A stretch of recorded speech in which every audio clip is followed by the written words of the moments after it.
It's genuinely 10 p.m. right now and I am so excited. Is this weird to talk about investment banking versus consulting avec the amazing Angela, and we're going to be talking about all things consulting versus banking around interview process, salary, and work-life balance, of course. So I'm going to let Angela introduce herself. Hi everyone, it's nice to meet you all. I'm Angela and I make videos here on YouTube focused on career, finance, and lifestyle. I previously worked at a bulge bracket investment bank in New York City and recently quit to join a tech firm in corporate development. If you'd like to see my channel, check out the link in the description box below. We did a similar video comparing investment banking and consulting in relation to a Goldman Sachs working conditions survey.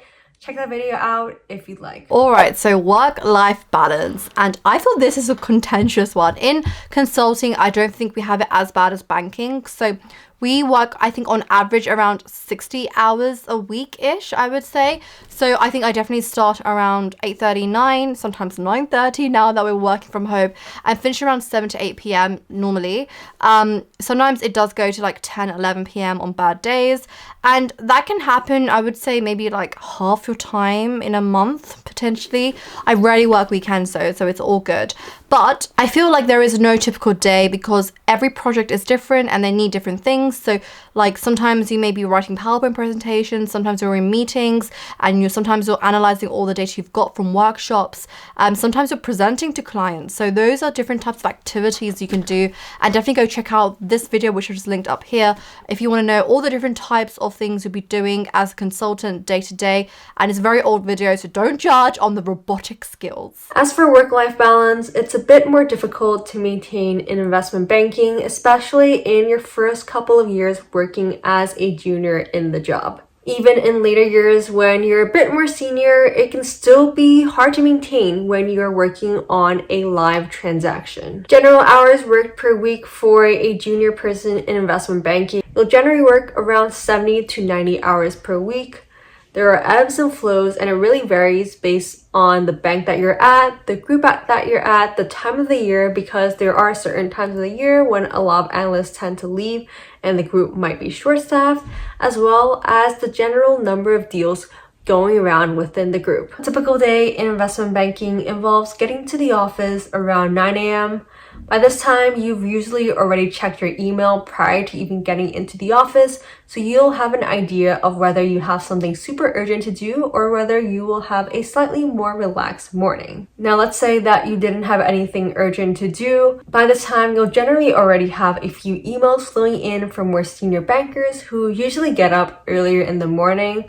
They'll have sent you emails with comments that you need to turn or any other tasks that your deal team needs to get done. So for lunch, you'll generally go somewhere nearby. Investment banks are usually located in large cities, so there's generally always somewhere close that you can go to quickly grab a bite to eat. You generally won't eat at the actual location of where the lunch is. You'll usually buy it and bring it back to the office so you can eat at your desk. In the afternoon, you'll generally be working on things that are more urgent, such as a pitch deck for the next day or a live M&A or IPO transaction. Your afternoon will be filled with doing comments, doing any tasks you were assigned from this morning, as well as having meetings with managing directors before they go home for the evening. By dinner time at around 7 or 8 p.m., that's when you'll usually order your seamless dinner. And investment banks usually offer around a $25 to $35 stipend for people who stay beyond a certain time at night to get food for dinner. You'll usually spend dinner eating with your fellow colleagues in a conference room if you're not too busy, or just eating at your desk if you are really busy. By this point, senior bankers are generally leaving the office, and so they'll leave any remaining work or comments that they have with you for the night for you to do. As a result, you'll generally leave around 10 p.m. to anywhere from 3 to 5 a.m. depending on how much work you have for the night and what you have on your plate. Oftentimes for investment banking, they'll generally hire from a pool of juniors in college. These juniors will undergo an internship in which about 50 to even 100% of them will end up getting a full-time return offer to go back the following year. Of course, for investment banking, there is also off-cycle recruiting in which they will hire laterals from other banks or other jobs. These apply for people of all levels, so there can be off-cycle recruiting for both analysts and a VP position. For those, you will just have to keep a close eye on the company's career website to check in to see when there are open spots available. Let's move now on to interview process, and let's talk about how that compares between banking and consulting. So in consulting specifically, I do think the rounds are way less than there are in banking. Applications open in September, and they kind of close in Jan, but you want to do it as soon as possible because they kind of do first come, first served when it comes to applications in the UK. Get a couple of tests you need to do online, verbal reasoning, numerical. Sometimes now they have some of those situation judgment ones as well, or those games via an app. But then after that, you end up doing sometimes a video interview. So once you pass all the online tests, you end up doing case interviews where they're asking you brain teaser questions, they're asking you probability questions, market sizing questions, all to test your logical skills. They also do written tests to understand, how do you communicate, how do you structure yourself. They also do group exercises where they understand how do you interact in a group setting, how is your team working skills, and then they also have fit interviews to understand how well do you fit for the firm. Then more behavioral questions like show me a time you did leadership, show me a time you did teamwork, why consulting, what are the trends of consulting. So you also need to show your on top of all the trends and actually passionate about consulting as well. So let me show you a really good book. Case Interview Secrets is an amazing book to read, especially for people doing case interviews. This definitely helped me to even just think about how to think when you're doing case interviews, because that's the toughest bit. I think case interviews are the toughest bit of the whole interview process. There's actually strategies around the interview process. So in consulting, we have less intern positions and more graduate role positions. So if you don't get an internship position, don't feel like you can't make it. There's like 300 graduate roles usually for these big firms, and there's 10 to 20 internship roles. So do not fret if you haven't got a internship role. The typical recruiting process for investment bankers generally starts with some sort of networking a few months before you actually apply to the job. After you apply to the job, you'll generally be invited to a first round interview that'll either be a video interview that's automated like a HireVue, or you will have a series of rounds with more junior investment bankers, and that will lead up to either a case study round or a super day. First round interviews, you can generally expect to talk to a few more junior investment bankers. These will typically be analysts or associates, and you can also expect for these rounds to be more technical. This is because they usually have analysts and associates weed out the candidates that they don't feel are technically sufficient to continue on to the super days, where you will generally talk to more senior investment bankers such as VPs, EDs, or MDs, otherwise known as managing directors. During these super day rounds, they are generally just trying to see if you would be a good fit for the firm. You've already passed the technical round, so they've decided that you are sufficiently technical to join the team, and they think that you are good ability-wise. So in these rounds, they are just trying to get to know you and see if you actually have a passion and genuine interest for investment banking. They will ask you fit questions like, why do you want to join investment banking? Where do you see yourself in 5 years?